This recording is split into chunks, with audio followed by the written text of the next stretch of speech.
To this San Marcos card collection vending machine not once but twice. The owner says it's not the loss of the money, it's the loss to the community that has him so upset.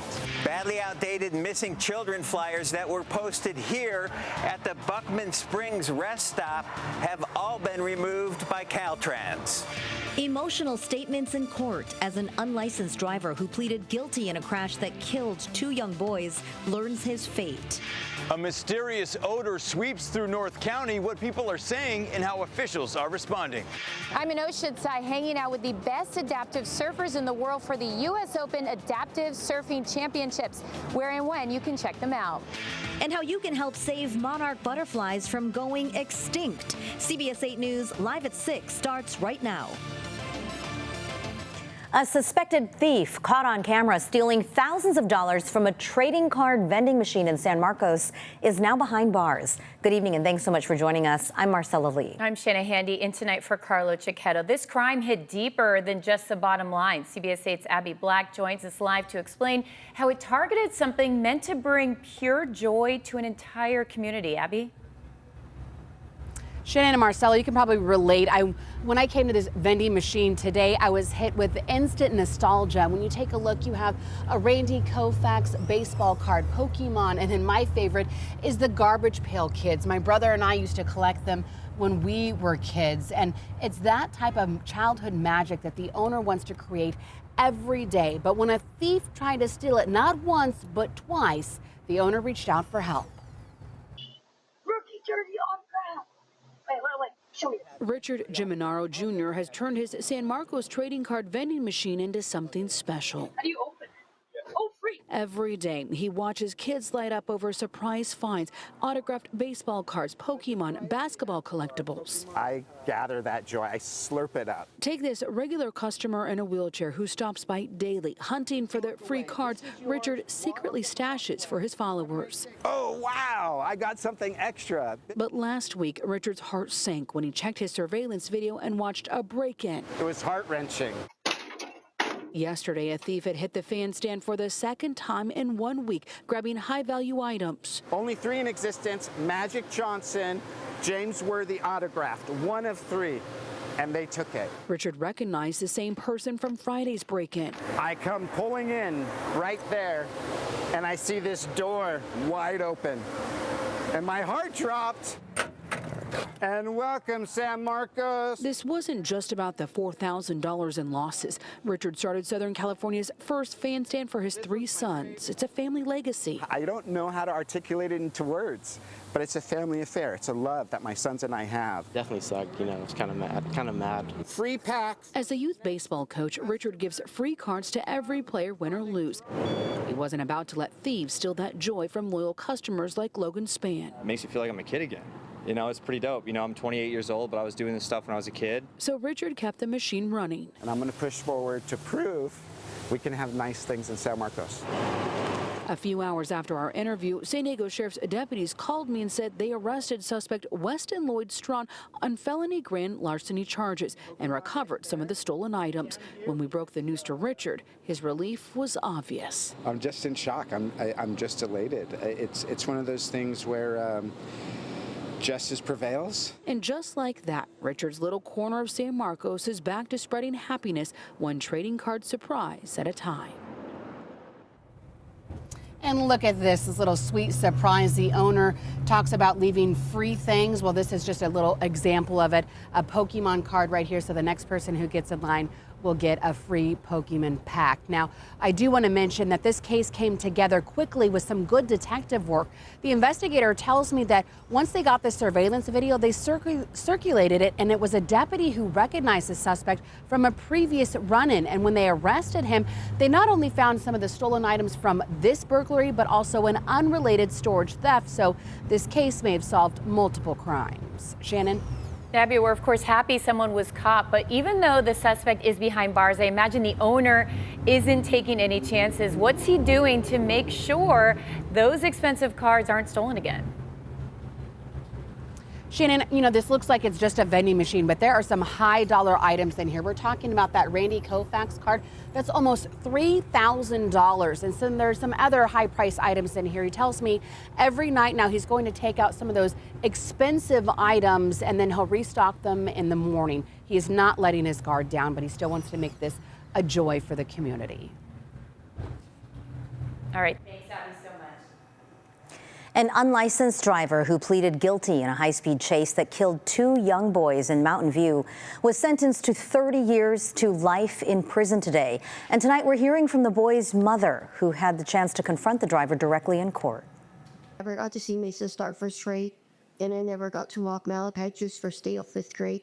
Instead, I had to stand at a gravesite when everybody was taking their kids to the first day of school. 8-year-old Malachi and 4-year-old Mason died in December of 2023 after 21-year-old Angel Salgado slammed into the back of the car the brothers were riding in. Prosecutors say Salgado was driving more than 100 miles an hour while trying to evade police when he slammed into that car. The boy's mother and aunt were also hurt in that crash. Caltrans has removed all posters of missing children from an East County rest stop. This after a CBS 8 investigation found the posters were outdated and most of the children on them had already been found. As our David Gottfredson reports, there may now be a more high-tech way to help bring missing children home. So having a missing child photo at a place like a rest stop is absolutely valuable. It's been 9 months since CBS 8 aired an investigation into outdated missing children flyers posted at the Caltrans Buckman Springs rest stop in the East County. The posters included photos of 30 children dating back to 2017. Our investigation last year found only 5 of the 30 children were still missing. Well, I drove by the same rest stop over the weekend and discovered Caltrans has now removed all the missing children posters. Certainly missing child posters, it's a great place to have them. A little disappointing to hear that they were taken down and they're no longer there. John Bischoff is a vice president at the National Center for Missing and Exploited Children. We do understand that keeping missing child posters updated, especially the paper versions, can be difficult. It can take a little bit of time, and certainly rest stops all over the state and so on. That's a lot to update. Under state law, missing children posters are updated every month by the California Department of Justice and then distributed to state agencies. Caltrans operates 88 rest stops in California, so I reached out asking whether the posters at Buckman Springs will be replaced with new ones. The agency responded saying, Caltrans provides space at its rest stops for information about missing children and human trafficking from appropriate state agencies and physically posts the content. But there may be a more modern solution to the problem. This new poster produced by the National Center with a QR code. What that QR code does, if you scan it with your smartphone, it will use your current location and show you all missing children within 50 miles of where you're located. And the best part is those QR code posters never have to be updated. That vice president at the National Center says he is perfectly willing to work with Caltrans to get these QR codes posted at rest stops all across the state. I passed along his contact information to Caltrans and we'll see what happens. But in the meantime, I'm just going to go ahead and post my own QR code here at this rest stop. I don't think Caltrans will mind very much. In Buckman Springs, David Gottfredson, CBS 8. Thanks for your service, David.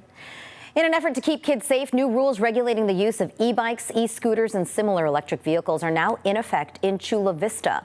The ordinance bans anyone under the age of 12 from riding an electric bike or similar vehicle and would make it a crime for an adult to knowingly allow kids to do so.